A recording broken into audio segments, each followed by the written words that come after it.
Okay, come here. So, when I was young, we were in a independent fundamental Baptist church, which meant we couldn't do a lot of like extracurricular activities outside of church and home. Like church and home, church and home. And if you weren't at your home or church, you were at like another person's home that was like a part of the church. So our cool hangout was like Walmart, and we would like go look at princess purses and maybe sneak a peek at like the posters, which was like super bad of us. And then we would hear the music on the radio and be like, oh, this is what modern day music sounds like. Oops, I did it again. And we would like find out who Britney Spears was by like the radio at Walmart or the radio at the coffee shop or wherever, which I don't even think we would go to that until like they were seniors, which I wasn't a part of because I didn't go my senior year. But anyways, long story, rabbit trail. Anyways, very conservative life as a child. So Walmart was like the cool place to be. So now as an adult, what that has done to me is like when I go to Walmart, I still have like that twinge of like if I do anything grown-up-y or against like the Christian rules, I feel bad about it. And I feel like I need to sneak around. Like if I'm gonna buy some juicy juice in the grown-up section, if you know what I mean. Wink wink. Which is what I did tonight. Which I should probably add in the cart video because I just posted a cart video and it was the loudest cart in the entire world, and it was just really record things in a store, but listen.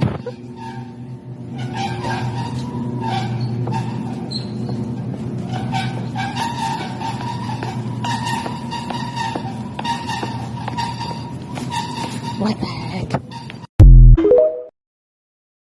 And so when I went in to do my grown-up stuff, get my juicy juice, I was already a little paranoid because like when you go into Walmart, you gotta be really good because this is like the Christian hangout, the alternativeness to either being at home or at church. You can go to Walmart. I don't know why, but that's how it was for me as a kid. So that's like still how I feel, I guess, because like your childhood never really leaves you. You're just bigger, to me, in my mind.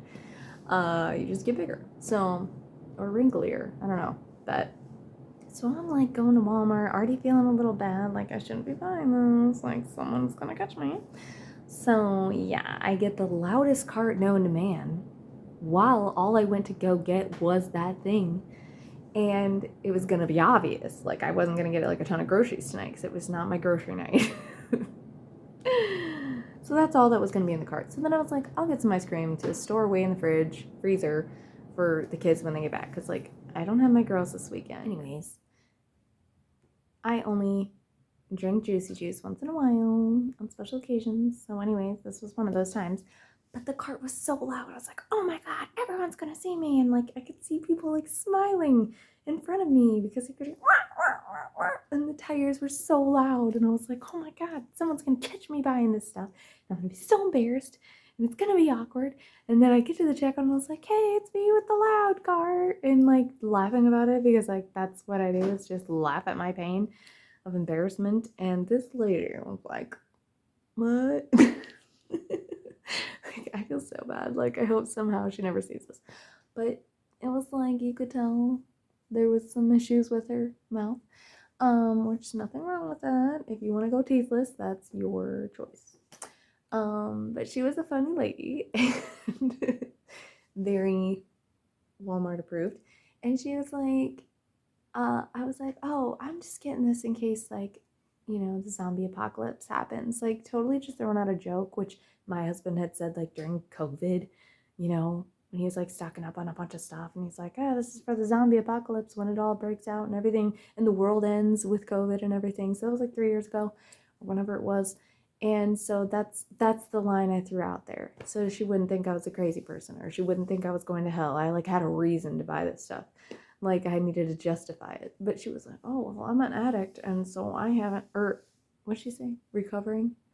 She said something about recovering, and then I was like, I was like, I'm sorry.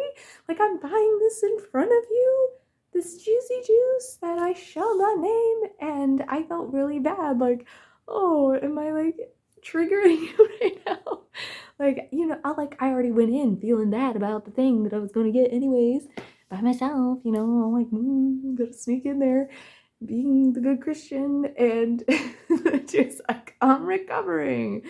Like, crap, what if I send her over the edge? And so she dives into the zombie apocalypse story like I was being serious. And then she was like, oh, yeah, like the people that store things away and stuff. And she's like handling my stuff, you know, she's got to like do my whatever ID and the bottle thing and like unhook the security thing, whatever. She's like doing all this while she's like deep talking about how she told her husband, since she's recovered, you do not touch my coffee if the world ends or whatever. And she was talking about doomsday and all this stuff. And I was like, lady, I was kidding. Like, I just wanted that to replace the stuff in the cabinet. That took me 3 years to drink. Like, that's all it took me 3 years to drink whatever I was replacing. So, like, it's fine. Okay, that's kind of a lie. Like, one of the things took me 3 years. The other one was, like, replaced, like, for the third time. So, I'm not perfect. I'm no angel. But anyways, so, yeah, she was, like, totally in on this, like, a zombie apocalypse. And then she said, yeah, if it was a zombie apocalypse here, we would be fine because everyone around here has short legs. And like, I thought she was gonna say something like, we would be fine because everyone around here is like fat or something. And I feel like that'd be more accurate because I'm pretty sure not everyone in that town with this particular Ionia has just short legs. And then all I could think about was like short-legged zombies trying to get to you, and it'd be like, we have plenty of time to get away because they have short legs, says the woman at Walmart who did not have short legs. Like, she was way taller than me, so I don't know what she was talking about, but it was a good time. And yeah, it was funny, but I clearly was like very paranoid about doing what I was doing, and the cart was like trying to sell me out. I don't know why it had to do me like that, but it was annoying. So anyways, that's my true story for the night. Bye.